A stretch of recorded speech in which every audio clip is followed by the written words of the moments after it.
This is a cave that is so crazy ancient. It's even hard to calculate how old this is. But you see this, right? What made this ancient, barely legible engravings for the average human today in caves evolve into the sometimes large, often vibrant, and stylized graffiti of modern day?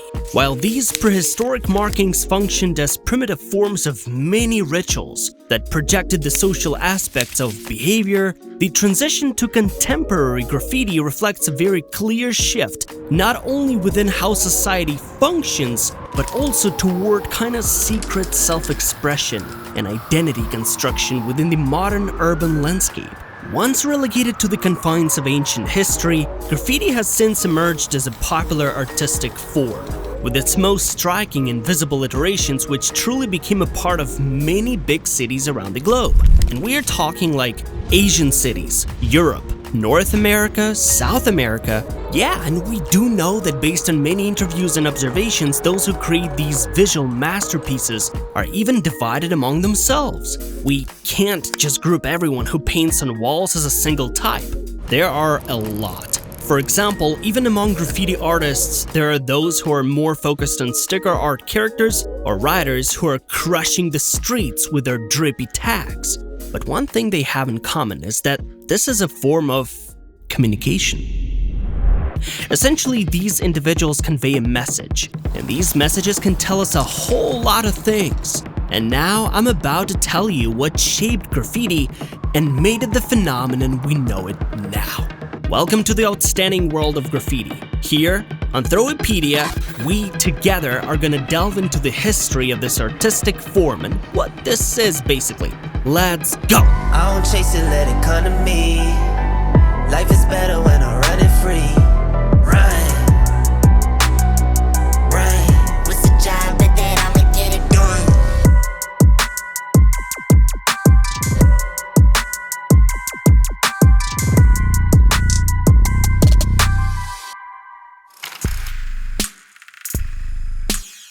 Okay, let's go back. I mean, way back.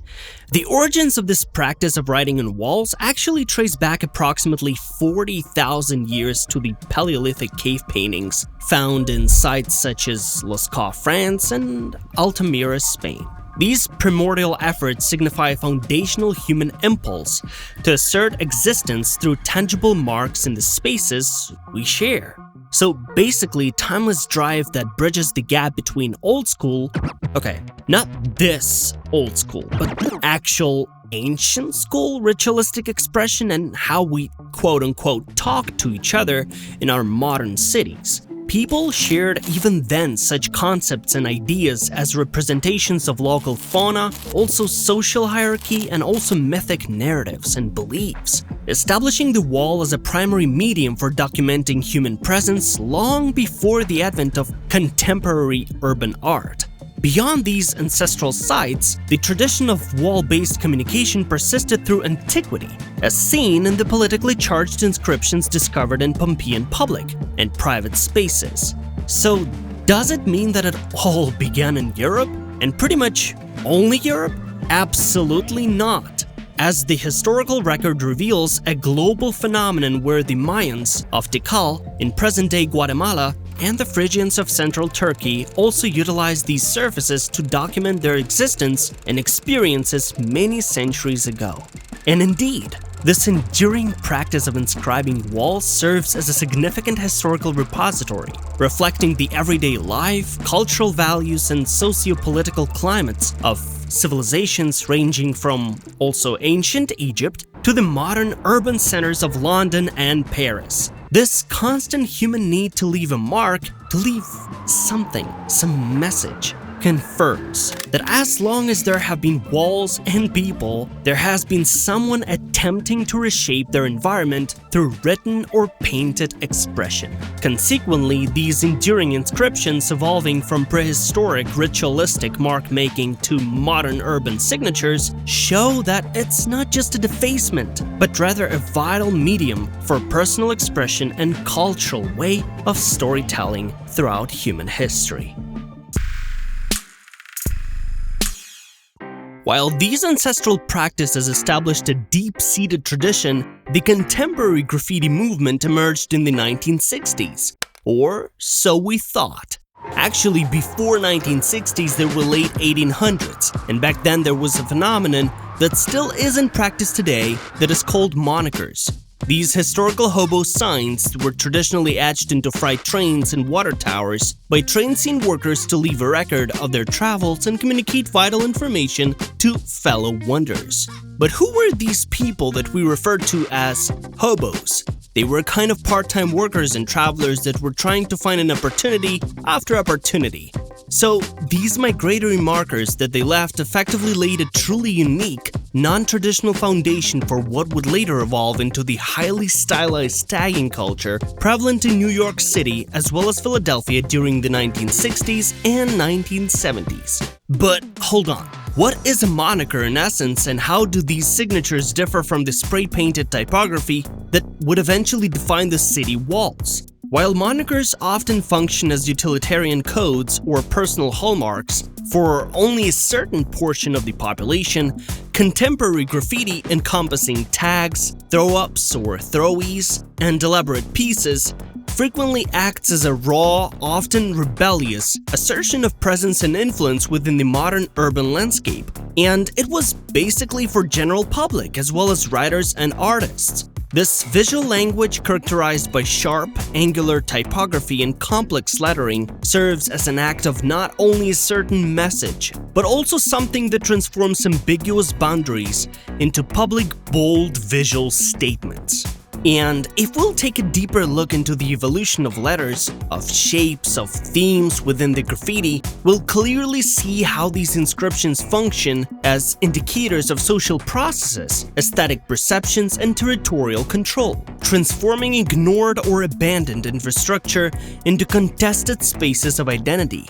Now, let's move to the 1960s, when the so-to-speak classic graffiti story begins. From one side, we got cities like Philadelphia and New York that served as a clear response and almost, we can say, obvious reaction to systematic inequality, where writers utilized these spaces to assert their existence against social environments that often marginalized them. That is why such terms within graffiti scene as king or rest in paint or others specific to graffiti slang underscore a subcultural hierarchy born from a profound right to the city, right to speak and be heard. But there was also another side, namely Los Angeles, where the emergence of Cholo graffiti utilized intricate, calligraphic script to denote neighborhood boundaries and identity rather than aggressive, speed-oriented tagging seen on the East Coast. These geographically distinct styles highlighted how graffiti functioned as both a tool for individual recognition in the Northeast and a mechanism for a territorial control within West Coast gang cultures. So what about nowadays? Despite what a lot of people think of graffiti, especially people who are of the older generation who still remember the days when it was definitely not as widespread and as recognizable as it is today, graffiti has transitioned from a marginalized subcultural act of pure territory dispute as seen in the West Coast of US or fast-paced signatures of the East Coast into recognized form of visual communication that actively shapes the aesthetics and social dialogue of contemporary urban environments. And we can clearly see that after decades of evolvement and technological advancement, the medium has transitioned from localized and highly subcultural into a complex global practice that frequently blurs the boundaries between illicit subcultural expression and formal street art. And yeah, we are observing the transitionary period as of 2026, when academies and various courses begin to take a notice of the graffiti as a whole. Lessons appear, books appear, apparel, canvases with drippy tags and custom letters, and it's viewed in many cases as a critical instrument for the reshaping of city streets, parks, and valleys, and the preservation of, above all, cultural and generational memory. Alright, let's move on to the next chapter. As the discipline as a whole continues to professionalize, The future of the movement will likely see a deepened synthesis of digital innovation and traditional aerosol techniques, further integrating local cultural codes into a globalized aesthetic. I mean, we are already witnessing the emergence of phygital graffiti, where augmented reality applications allow artists to anchor ephemeral, location-based digital works onto physical urban structures, effectively creating non-destructive layers of history that exist parallel to traditional aerosol tags. These digital apps and games offer a strategy to bypass modern policy or technological barriers that have rendered physical surfaces increasingly inaccessible to creators. Furthermore, this intersection of virtual and physical spaces facilitates a new prestige economy, where digital verification grants writers recognition without the inherent legal risks associated with unauthorized public installations. And as time goes on, we will witness even more changes. Since who on earth would have thought back then, during the times of appearance of monikers, or even during the emergence of cholo graffiti, that this would become not only popular art form, but also will be heavily studied and integrated into digital ecosystems. So naturally, we already have games such as King Spray, and we have so many different sub-disciplines within graffiti. Most likely, graffiti will eventually transcend its traditional status as a pure act of rebellion to institutional acceptance and formal heritage preservation, as society increasingly seeks to categorize these markings as valuable cultural assets. This is especially significant, given that these very markings are one of the last remaining forms of human expression in a highly digitalized and highly AI-driven world.